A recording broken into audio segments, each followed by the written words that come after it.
I never expected that answering my phone on a Tuesday afternoon would reignite 10 years of buried family trauma. The voice on the other end belonged to my mother, a woman who hadn't bothered to call when I graduated college with honors, bought my first home, or won my first architectural award. But suddenly, she was sweetly asking if my lakefront property, the one I designed and built with my own hard-earned success, could host my golden child brother Logan's wedding to some socialite. These were the same parents who threw me out at 18 with nowhere to go, emptied my bank account, and told me I was dead to them. When I refused, my father grabbed the phone and said they'd already sent out 200 invitations with my address. They were coming anyway. Little did they know what I had arranged for their ambush. Growing up in Lakewood, Ohio, I learned early that the Warren family had only one star, and it wasn't me. My brother Logan came into the world when I was 4 years old, and from that moment, the spotlight in our household shifted permanently. At first, the changes were subtle. My drawings disappeared from the refrigerator, replaced by Logan's scribbles. My parents started missing my school plays because Logan had a cold or was fussy that day. By elementary school, the pattern was clear.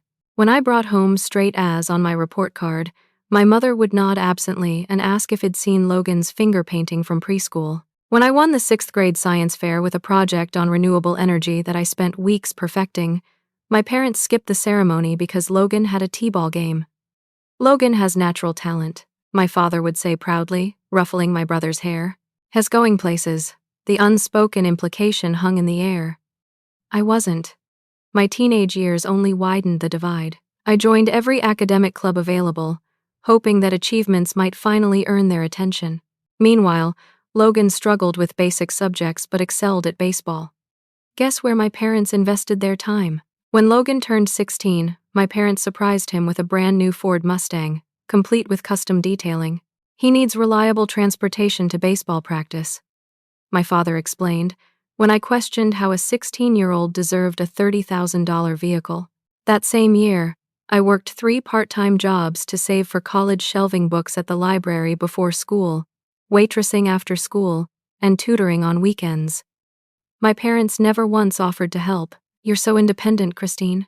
My parents and Logan sat in the audience, my mother dabbing at non-existent tears, my father checking his watch repeatedly. At dinner afterward, a meal I had assumed was to celebrate my achievement, my father cleared his throat and looked at me with an expression I can only describe as dismissive. About college, he began, folding his hands on the table. There's been a change of plans. My heart sank. For years, they had promised that my college fund was growing. It was the one thing they had consistently mentioned that they were saving for my education. I had even chosen to apply to state schools to be mindful of costs. What change? I asked, my voice small. Well, Logan's been invited to 3 prestigious baseball camps this summer. Division I scouts will be there. This could be his ticket to the big leagues. My mother jumped in. The camps are expensive, sweetie. And with the travel costs for us to accompany him. You're using my college fund for Logan's baseball camps. The words felt like glass in my mouth. My father's face hardened. It's not your college fund. It's our family money, and we're investing it where it will make the biggest difference. I've worked so hard. I was counting on that money. You promised. My voice shook with the effort not to cry in the restaurant. Don't be selfish, Christine, my mother hissed. This is Logan's future we're talking about. What about my future? I wasn't shouting, but heads turned at nearby tables. You can get loans like other kids. Or go to community college, my father said dismissively. You're smart. You'll figure it out. That night, back at home, the argument escalated. I pointed out years of inequity, of broken promises, of being treated like an afterthought in my own family. My father's face grew redder with each example until he finally exploded. Enough! If you're so independent and brilliant, you don't need us at all. He pointed toward the door. You want to act like an adult? Go be one. Get out, Tom, my mother whispered, but without any real protest. She's ungrateful, Nancy. Always has been. If we're such terrible parents, she can leave. I looked at Logan, hoping my brother might defend me, but he stared at the floor, silent. You have 30 minutes to pack whatever you can carry, my father said coldly. That night I slept in my car in the Walmart parking lot, too shocked to even cry. The next morning, I withdrew the $4,000 I'd saved from my jobs to secure an apartment, only to find my account balance was $87. When I called the bank in a panic, they explained that since I was a minor when the account was opened, my parents were co-signers with full access rights. They had taken everything. I later discovered, through a former neighbor, that my parents used that money for a family vacation to Disney World.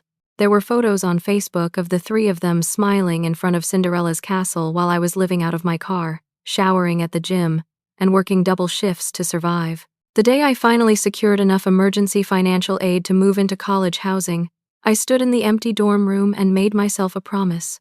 I would never need them again, and I would never forgive them for throwing me away. College life at Ohio State University began with me living on financial fumes.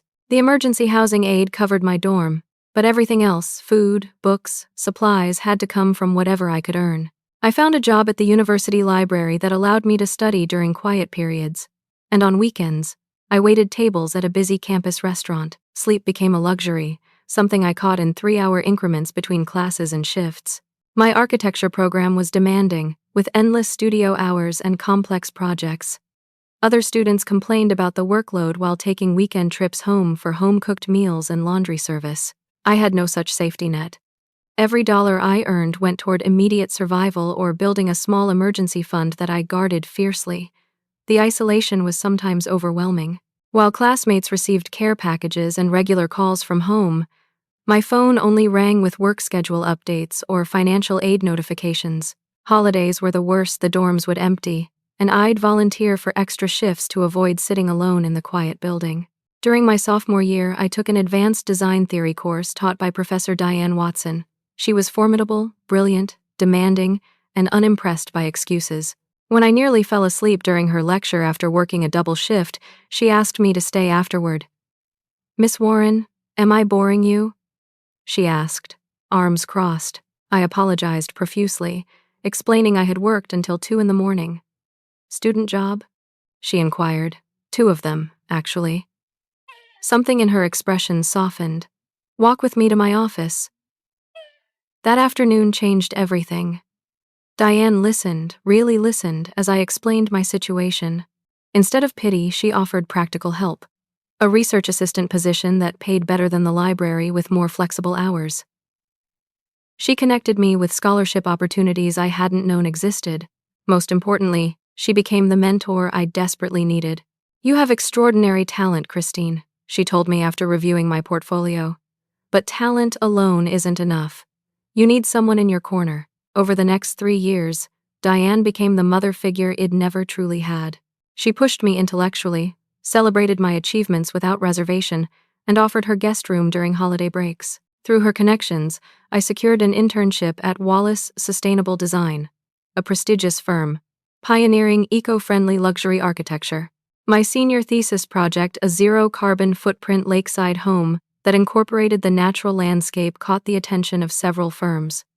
By graduation, I had multiple job offers. I chose to stay with Wallace, where my ideas about sustainable luxury were taken seriously. The years after college were a blur of 18-hour workdays, learning every aspect of the business, and saving every penny. I lived in a tiny apartment, drove a used car, and invested in my future. I developed a reputation for innovative designs that married luxury with environmental consciousness, attracting wealthy clients who wanted stunning homes with minimal ecological impact. During a project consultation, I met James Harrington, an environmental engineer with thoughtful eyes and a quiet confidence. Unlike other men I'd dated who seemed intimidated by my drive or tried to fix my family issues, James simply accepted me as I was. On our 3rd date, when I tensely explained why I never spoke about my family, expecting the usual uncomfortable questions, he simply took my hand and said, "Their loss is immeasurable." With James' encouragement, I finally sought therapy for the abandonment wounds I'd been ignoring.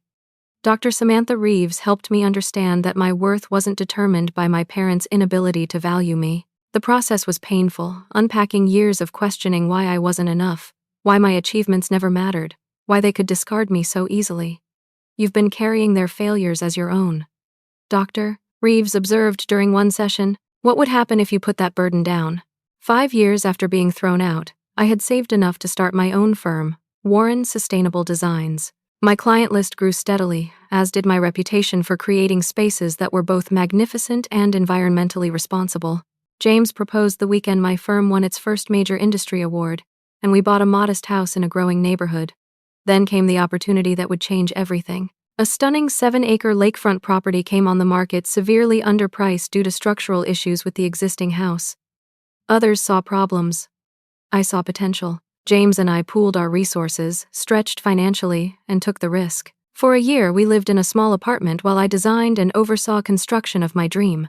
A modern, sustainable lakefront home with soaring windows, reclaimed materials, and cutting-edge green technology.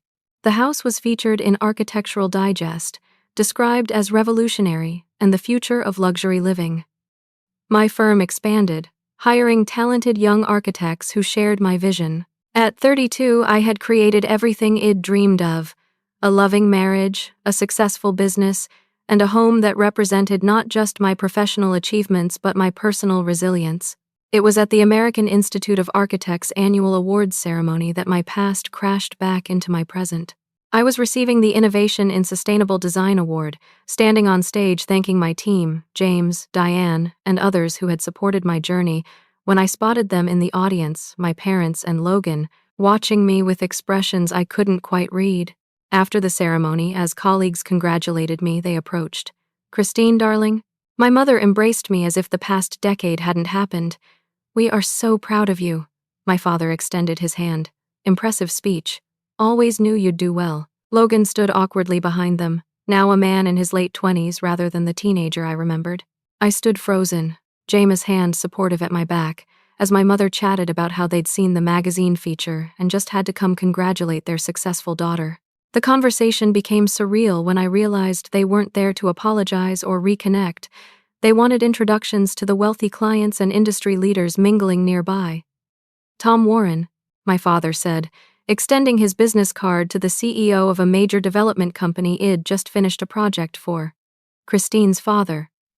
I taught her everything she knows about building relationships. I excused myself to the restroom, where I had a panic attack for the first time in years. When I returned, James had politely but firmly steered them away, and Diane had positioned herself as a buffer between us for the remainder of the event.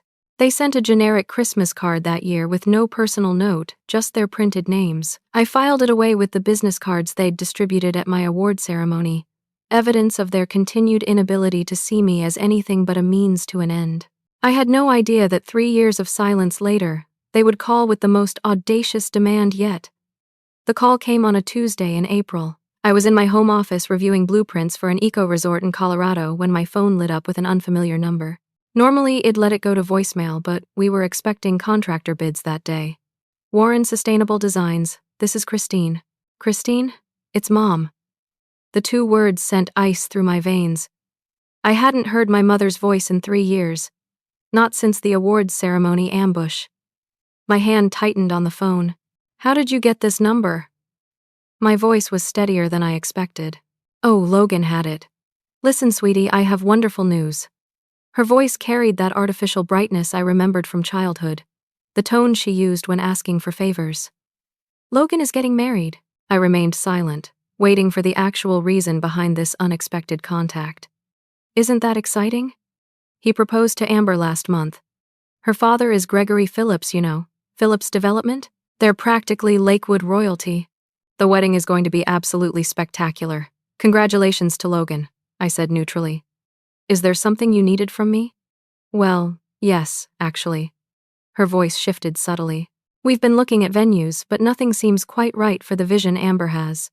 Then I remembered your gorgeous home that was in Architectural Digest. It would be absolutely perfect, with that stunning lake view and those beautiful grounds." The audacity momentarily left me speechless. After 10 years of estrangement, after throwing me out and emptying my bank account, after using my professional achievement to network, they now wanted to use my home? "You want Logan to have his wedding at my house," I clarified, certain I must have misunderstood. "It would mean so much to him, Christine. Family coming together for such a special occasion. The Phillips are expecting something truly exceptional. And your place is exactly what they've been describing. We're thinking June 25th, that's a Saturday, would give us about 3 months to plan everything. The casual way she discussed this, as if requesting to borrow a cup of sugar rather than my private home, was staggering. Nancy, I said, deliberately using her first name, that's not possible. I'm not hosting Logan's wedding. Her voice chilled. I see you're still holding grudges. After all these years, you can't do one thing for your brother? It's not like we're asking you to pay for it, though that would certainly be a nice gesture considering how successful you've become. This has nothing to do with grudges. I don't know Logan's fiancé. I haven't spoken to any of you in years. My home is private, not a wedding venue. You can afford to be generous, Christine. After everything we did for you growing up. The statement was so divorced from reality that I nearly laughed. Everything you did for me? Like throwing me out the night of my high school graduation? Or emptying my bank account? That's ancient history. You clearly landed on your feet. We always knew you would. I heard muffled voices. Then my father came on the line. Christine, stop being difficult. This wedding is important for Logan's connections to the Phillips family. Your mother said your place is perfect, and it costs you nothing to let us use it. It's not happening, Tom. So, that's how it is? You're too good for your family now that you've got some fancy house and magazine articles? After everything we sacrificed to raise you. I need to go. I have a client waiting. A lie, but a necessary one. You owe us, Christine. His voice took on the threatening tone I remembered from childhood. After how selfish you've been, the least you could do is help your brother have the wedding he deserves. I don't owe you anything. Please don't call this number again. You'll regret this attitude. Logan deserves better from his sister. I ended the call and sat shaking at my desk. Years of therapy had helped me process much of my childhood, but their voices still had the power to trigger deep emotional responses. The entitlement, the manipulation, the casual rewriting of history, it was all so familiar and toxic. When James came home that evening, I recounted the bizarre call. They haven't spoken to me in years, then suddenly call expecting to use our home for a wedding? For 200 people? As if that's a normal request. James' expression darkened. They haven't changed at all, have they? If anything, they've gotten worse. My father actually said I owe them. My best friend Taylor came over for dinner that night, bringing wine and a sympathetic ear. As the marketing director for my firm, she knew pieces of my history but was shocked by the audacity of the request. They can't actually think you'd say yes, she said, refilling our glasses. What planet are they living on? The same one where they're the perpetual victims and I'm the ungrateful child. I sighed. I'm just glad I said no immediately. Hopefully that's the end of it.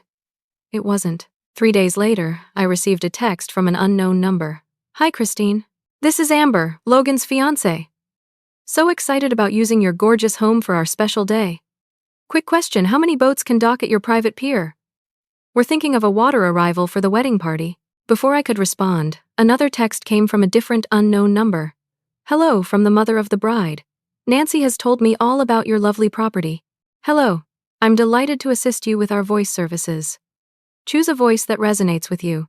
And let's begin our creative audio journey together. The image attached showed Logan and his fiancée, a slender blonde with a massive diamond ring, standing in front of a magazine photo of my house. My house. As if it was already the confirmed venue, I called James in a fury. They're acting like I said yes. They're telling people it's happening here. That's insane, he said. And a bit concerning. Should we talk to a lawyer? I'm beginning to think we need to. I responded to Amber's text directly. There must be a misunderstanding. I have not agreed to host any wedding at my home.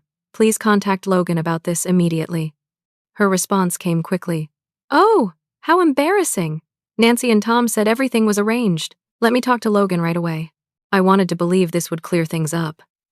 I was wrong. The next morning, I contacted Marcus Donovan, a lawyer James knew through environmental advocacy work. After explaining the situation, Marcus advised documenting everything and suggested hiring a private investigator to determine how far my parents had taken their plans. This might seem like overkill, he said, but if they're proceeding as if they have permission to use your property, we need to know exactly what we're dealing with. The private investigator, Sarah Miller, reported back within days. What she found was more disturbing than I'd imagined. Formal invitations had indeed been printed with my address. A wedding planning company had been retained. Catering, flowers, music, and rentals had all been booked. Deposits had been paid. They're proceeding as if they have full permission, Sarah explained, showing me photos of the invitations and contracts. The wedding planner told me that your parents assured her they'd cleared everything with the property owner and that you were thrilled to be part of the celebration. My hands shook as I looked through the evidence. One document showed a floor plan of my house, a detailed layout they couldn't possibly have unless someone had been inside. The realization that they might have somehow gained access to my home sent me into a panic attack that left me gasping for breath on my office floor. James found me there, talked me through breathing exercises, and called Dr. Reeves for an emergency session that afternoon. This isn't just annoying or presumptuous. Doctor, Reeves said after I explained the situation, this is a significant boundary violation that's triggering your past trauma with them. Your reaction is completely valid. With her encouragement, I authorized Marcus to send a formal cease and desist letter to my parents, the wedding planner, and all vendors identified in the investigator's report. The letter explicitly stated that no permission had been granted to use my property, that any representations to the contrary were false, and that any attempt to proceed would be considered trespassing. 3 days after the letters were sent, my email inbox exploded. The subject line from my father read, "Your selfishness knows no bounds." The email had been sent to an extensive list of relatives, friends, and apparently, the entire Phillips family. In it, my father portrayed me as a vindictive sister, trying to ruin Logan's special day out of jealousy and spite. He described how they had reached out with love to include me in this family celebration, only to be met with legal threats and hostility. After everything we've done for Christine, after supporting her through college and her early career, the email continued, fabricating a completely fictional history of our relationship. The responses flooded in. Distant aunts and uncles I hadn't seen since childhood wrote expressing their disappointment in me. Cousins suggested I needed therapy for my obvious issues with Logan's happiness. The Phillips family members expressed shock at my cruelty to my own brother. One email from Gregory Phillips, Amber's father, was particularly cutting. I've built my business on family values and integrity. I'm deeply concerned about the character of the family my daughter is marrying into if this is how siblings treat each other. I forwarded everything to Marcus, who advised against responding publicly. This is exactly what they want to pressure you through social embarrassment. Hold firm. That evening, as James and I were having dinner at La Maison, our favorite restaurant in downtown Cleveland, the hostess approached our table with an uncomfortable expression. "Excuse me, Miss Warren, but there's a couple at the bar asking if they can join you. They say they're family." I turned to see Logan and his fiancée Amber watching us from across the restaurant. The coincidence of them being at the same restaurant was obviously staged. James squeezed my hand. "Your call. We can leave if you want." "No," I decided. "Let's end this now." I nodded to the hostess, who reluctantly showed them to our table. Logan had grown into a handsome man with our father's build and confident posture. Amber was polished and poised, with the practiced smile of someone raised in social privilege. "Christine." Logan greeted me, his tone simultaneously warm and uncomfortable. "It's been a long time. 10 years, I confirmed coldly. "What do you want, Logan?" Amber jumped in, her voice sweet but her eyes calculating. "We really wanted to clear up this misunderstanding about the wedding. Your parents mentioned there's been some confusion." "There's no confusion. I explicitly told them no." "They proceeded anyway, lied to you and your family, lied to vendors, and are now attempting to manipulate me through public pressure." Logan at least had the grace to look embarrassed. "Look, sis, I know things have been rough between you and Mom and Dad, but this is my wedding. Can't we put the past aside just for one day?" "This isn't about the past, Logan. This is about the present, where your parents think it's acceptable to commandeer my home without permission and then vilify me when I object." Amber reached across the table, her diamond ring catching the light. "Christine, our hearts are set on a lakefront wedding. Your place is absolutely perfect. Make sure everything is immaculate afterward. You wouldn't have to do a thing except give us your blessing. That's not going to happen." "Is this about money?" Logan asked. "Because we can pay a reasonable venue fee."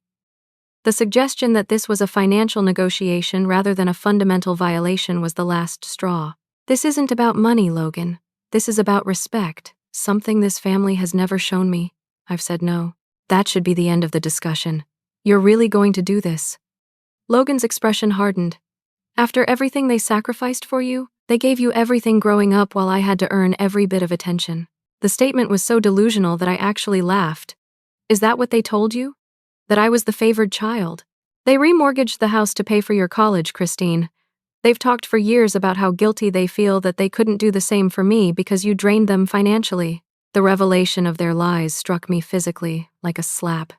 They had completely inverted reality for him. Logan, they threw me out the night of my graduation. They emptied my bank account. I worked my way through college without a penny from them. Whatever they told you is fiction. His expression wavered between disbelief and confusion. Ask them about the Disney World trip they took with my money, I continued. Ask them about the night Dad told me to get out and take only what I could carry. Ask them why they never once called to check if I was alive during those first years. Amber looked increasingly uncomfortable. Logan, maybe we should go. Listen to your fiancé, Logan, and find another venue for your wedding. If anyone shows up at my property on June 25th, I'll have them removed by security and charged with trespassing. They left quickly after that, Logan's face troubled. I hoped I'd planted seeds of doubt, but experience had taught me that my parents were masterful manipulators who had had years to craft their narrative to him. The next day, Sarah, the investigator, called with alarming news. They've doubled down. The wedding planner and catering company are scheduled for a site visit to your property next week. They were told you'll be out of town, but that your housekeeper would let them in. I don't have a housekeeper. They're planning to go ahead regardless, Sarah continued.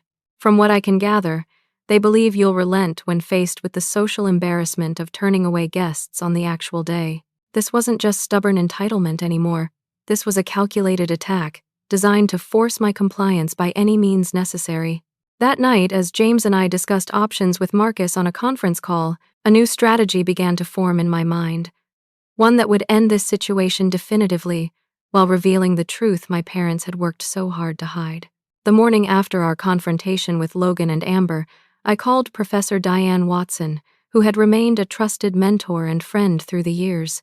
They're essentially planning to ambush you, she said after I explained the escalating situation.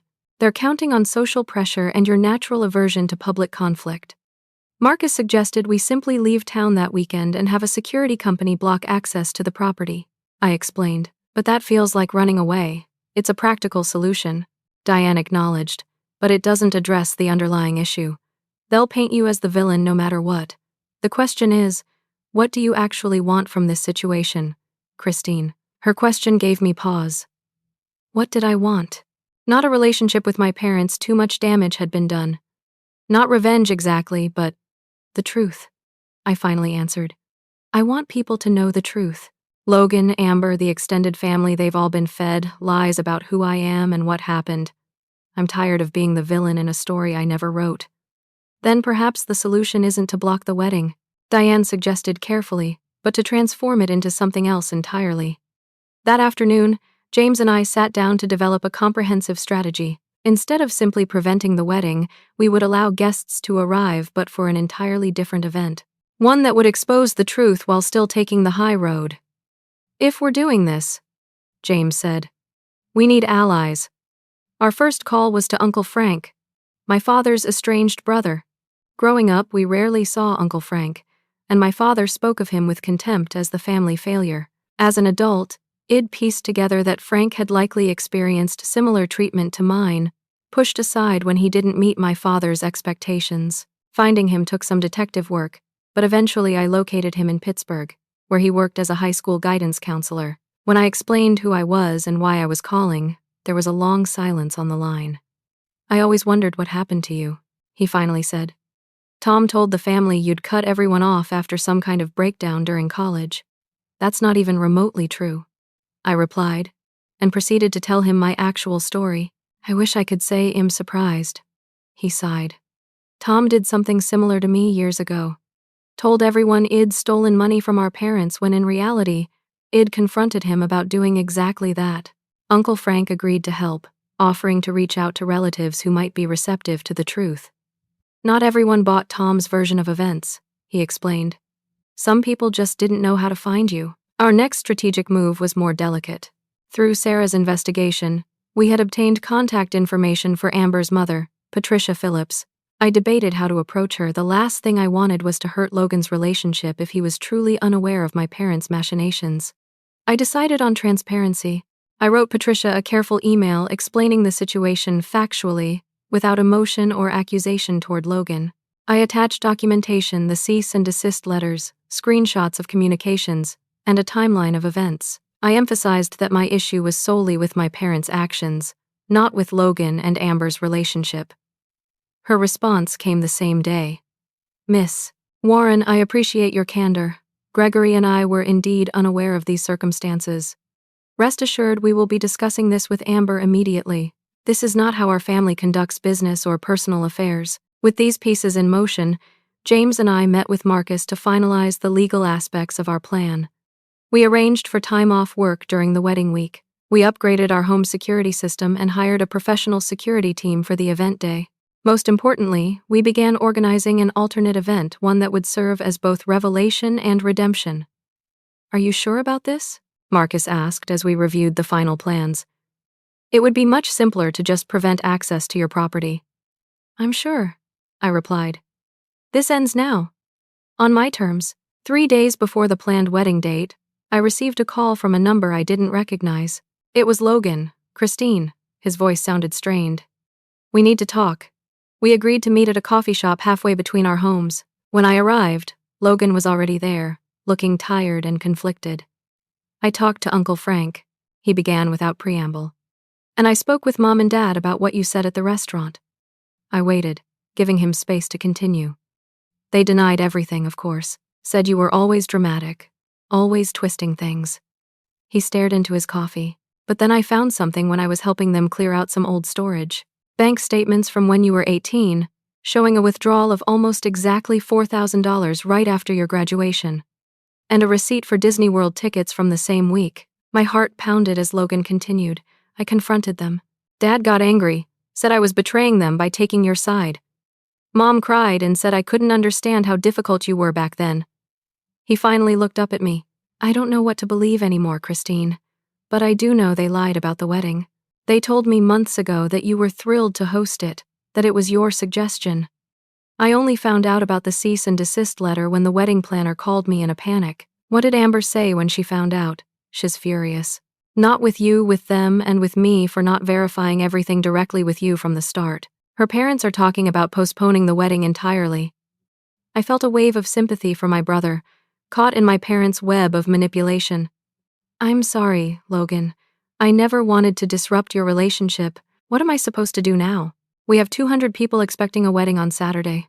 Most are traveling from out of state. Vendors are paid. Everything's in motion. It was the opening I needed for the next phase of my plan. I might have a solution, I said carefully, but it depends on what you want, Logan. Not what Mom and Dad want, what you and Amber want. At this point, I just want the truth. And to marry Amber without all this family drama overshadowing everything. Then let's talk about Saturday. I laid out my proposal. Logan listened intently, his expression shifting from surprise to thoughtful consideration. You'd really do that? He asked when I finished. After everything. This isn't about punishing you, Logan. It's about finally setting the record straight and ending this toxic pattern. You and Amber are collateral damage in a battle that started long before your wedding. Logan reached across the table and took my hand the first time we had touched in a decade. I need to talk to Amber, but I think this could work. As he left the coffee shop, I felt a weight lifting. Whether my parents realized it yet or not, their power to control the narrative was slipping away. The pieces were falling into place. June 25th dawned bright and clear, with the kind of perfect blue sky that wedding photographers dream about. James and I were up early, reviewing final details with the security team and the event staff we'd hired. Our home had been transformed according to my specifications, not for a wedding, but for something else entirely. At 9:30, the security cameras showed the first vehicles approaching our property, a catering van followed by a florist's truck. As instructed, the security team at the gate checked them against our approved vendor list and directed them to the service entrance where our event coordinator waited. They seemed confused but cooperative, James observed as we watched the feed from our home office. No sign of your parents yet. By 11, more vehicles began arriving, early wedding party members, photographers, the wedding planner looking harried as she directed setup. Each was greeted professionally by our staff and guided to the event area. The wedding planner repeatedly checked her phone, presumably trying to reach my parents about the unexpected but efficient staff already in place. At noon, Logan and Amber arrived separately with their respective wedding attendants. As planned, they were escorted to the guest house where they could prepare in privacy, away from arriving guests. According to our security team, both appeared nervous but determined. At 1 o'clock, just as the first guest cars began turning into our long driveway, my parents' Lincoln Navigator appeared at the gate. "Showtime," James murmured, squeezing my hand. We watched as the security guard checked their identification and directed them not to the main house as they clearly expected, but to the event area by the lake. Through the camera, I could see my mother's confused expression and my father's darkening face as they argued briefly with the guard before proceeding. The expression on their faces when they saw the setup by the lake was priceless. Instead of wedding decorations, they found a professional charity gala arrangement. No wedding arch, no rows of white chairs, no bridal flourishes. Instead, there were elegant round tables, a stage with a podium, and banners for the Northeast Ohio Youth Housing Initiative, a nonprofit James and I had been supporting for years that helped homeless youth secure stable housing and education.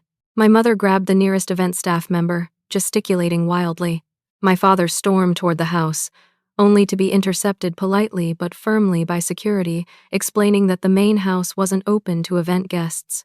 For the next hour, as more guests arrived, a mix of wedding invitees, local community leaders, and media representatives invited my parents frantically searched for me, for Logan, for anyone who could explain what was happening. The wedding planner appeared equally bewildered, checking her documents repeatedly as staff continued setting up for an event that was clearly not a wedding. At exactly 2 o'clock, when the ceremony had been scheduled to begin, I checked my appearance one last time. I'd chosen a simple but elegant blue dress, professional and appropriate for hosting a charity event. James looked handsome in his tailored gray suit. "Ready?" he asked. "As ill ever be." We made our entrance from the main house, walking calmly toward the lake where nearly 200 confused guests were now seated at the round tables. My parents spotted us immediately, my father's face contorted with rage as he started toward us. 2 security team members smoothly intercepted him, guiding him firmly back to the front row where my mother sat rigid with fury. I approached the podium, adjusted the microphone, and surveyed the crowd.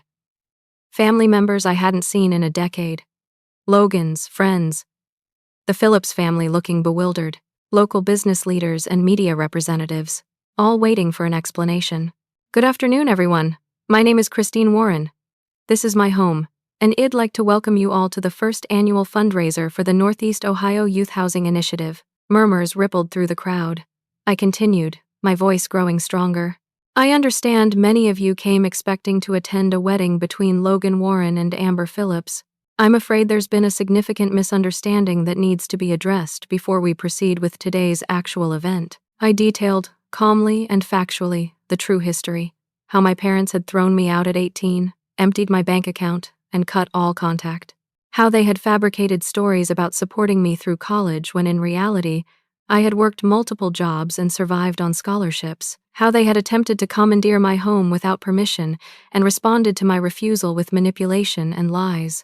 I'm sharing this not to embarrass anyone, but because the truth matters. Because the event we're hosting today, supporting young people who have been displaced from their homes, often by the very people who should protect them, is deeply personal to me. My father stood shouting, "This is slander!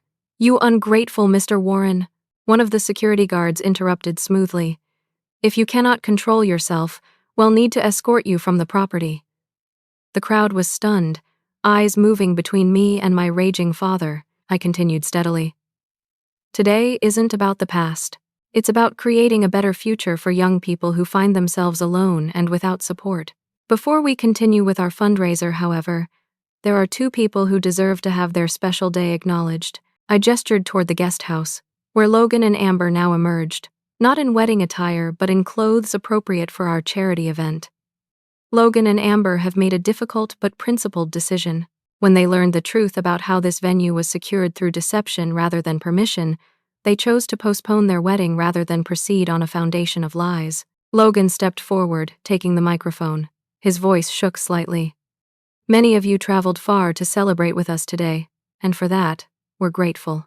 But a marriage should begin with honesty and respect. When I discovered that my parents had misrepresented my sister's willingness to host our wedding, that they had proceeded despite her explicit refusal, I couldn't in good conscience continue as planned. Amber joined him, her head held high. We've decided to postpone our wedding and completely reimagine it in a way that honors truth and family harmony. We hope you'll understand and still celebrate with us when that day comes. My mother stood now, tears streaming dramatically down her face. Logan, how could you? After everything we've done to give you the perfect wedding? To reunite you with your sister who abandoned us all? It was Gregory Phillips, Amber's father, who responded. His commanding voice carried across the gathering without a microphone. Nancy, that's enough. My daughter and I have seen the documentation. We know exactly what happened here, and it wasn't Christine who was deceptive. He turned to address the crowd. As father of the bride, I fully support Logan and Amber's decision to postpone, and I wholeheartedly endorse today's event supporting homeless youth. In fact, Phillips Development will match all donations made today, dollar for dollar.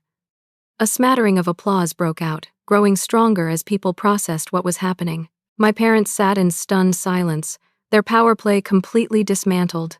I returned to the microphone. For those still wishing to celebrate Logan and Amber's engagement, they've accepted my wedding gift, a reservation at the Grand Lakeside Hotel for next month, with all vendors transferred and costs covered. Invitation details will follow for those they wish to include.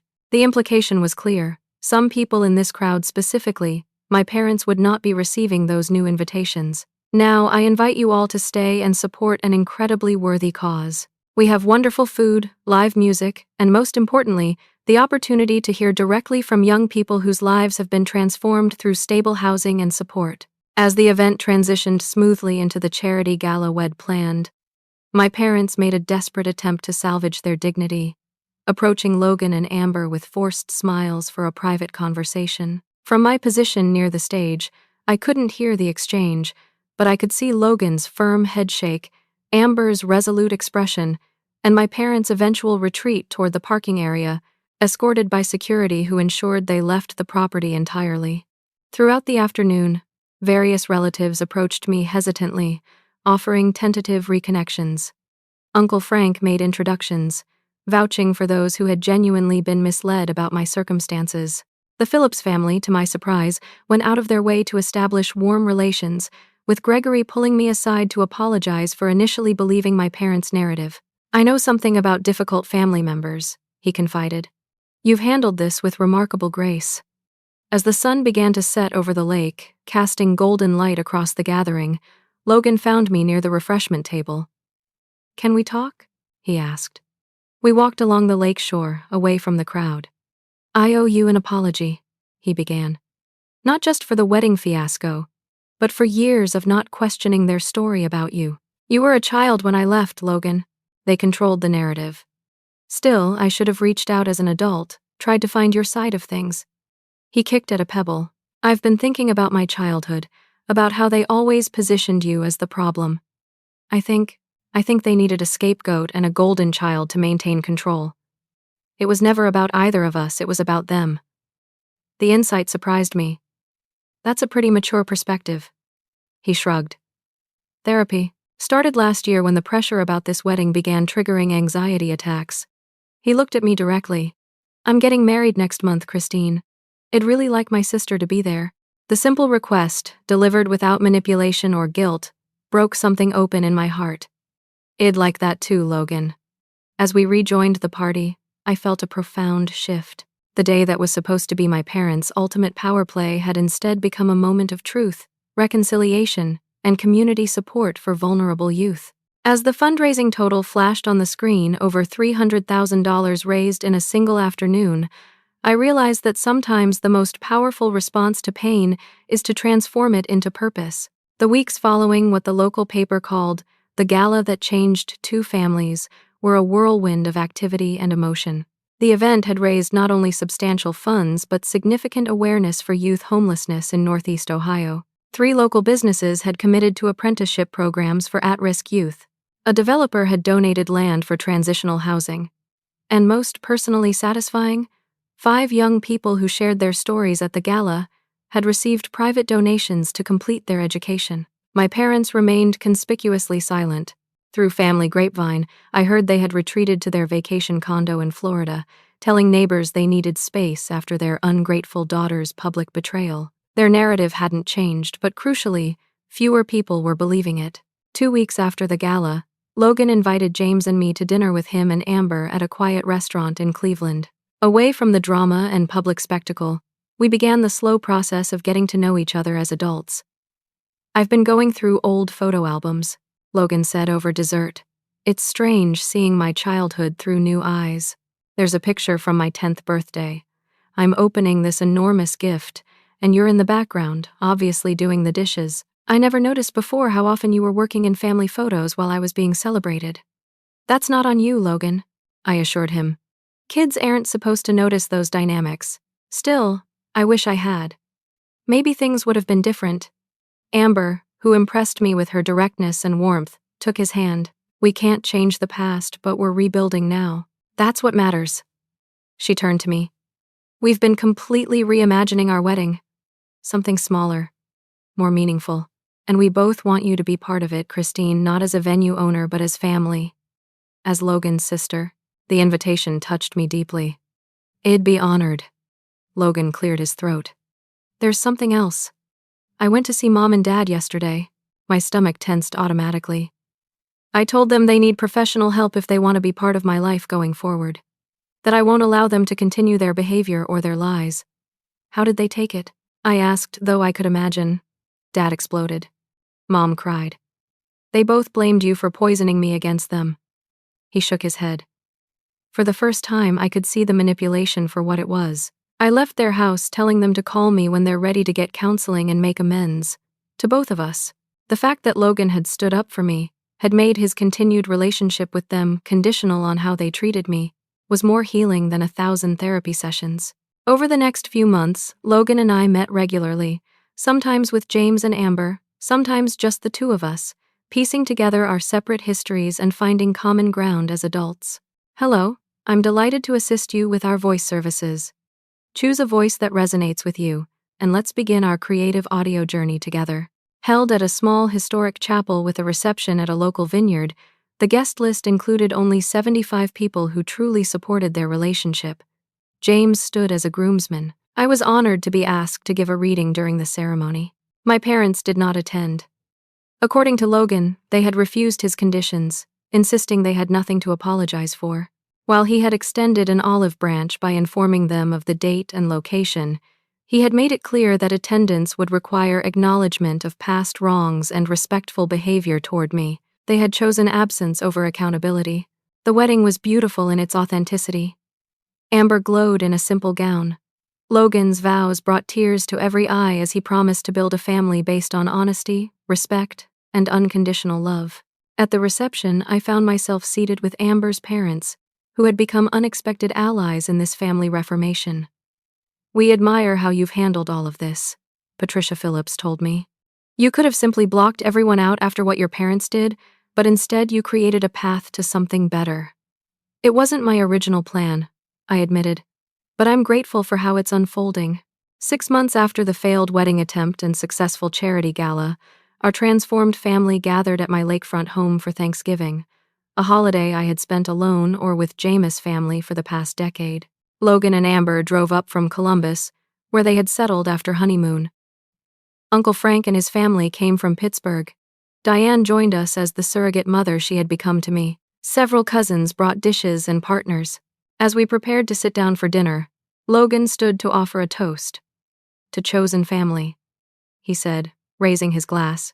"And to my sister Christine, who taught me that sometimes the bravest thing isn't cutting toxic people off, but creating something new and beautiful despite them." Later, as James and I stood on our deck watching the sunset over the lake, he wrapped his arms around me from behind. "You've created quite a transformation this year." "We have," I corrected, leaning back against him. "I couldn't have done any of this without you. What do you think happens next with your parents?" I considered the question. "Honestly, I don't know. Maybe someday they'll be ready to do the work necessary to have healthy relationships. Maybe they won't. But I've realized something important: their choices don't define my family anymore. and that was the truth I had finally embraced. The family that gathered in my home that Thanksgiving wasn't bound by obligation or biology alone, but by choice, respect, and authentic love. The parents who had thrown me away had inadvertently set me free to build something far more valuable than the approval I had once desperately sought. Sometimes the family you choose heals the wounds left by the family you were born into. And sometimes the greatest revenge isn't in cutting people off, but in showing them and yourself that there is a better way to love. Have you ever had to set boundaries with family members who couldn't respect your independence? What would you have done in Christine's situation? I'd love to hear your thoughts in the comments below. If this story resonated with you, please like and subscribe for more content about family dynamics, healing, and personal growth. And if you know someone who might benefit from this message, share it with them. Sometimes the stories we hear help us make sense of our own. Thank you for listening, and I hope your own family journey brings you peace, whether that's with the family you were born into or the family you've chosen.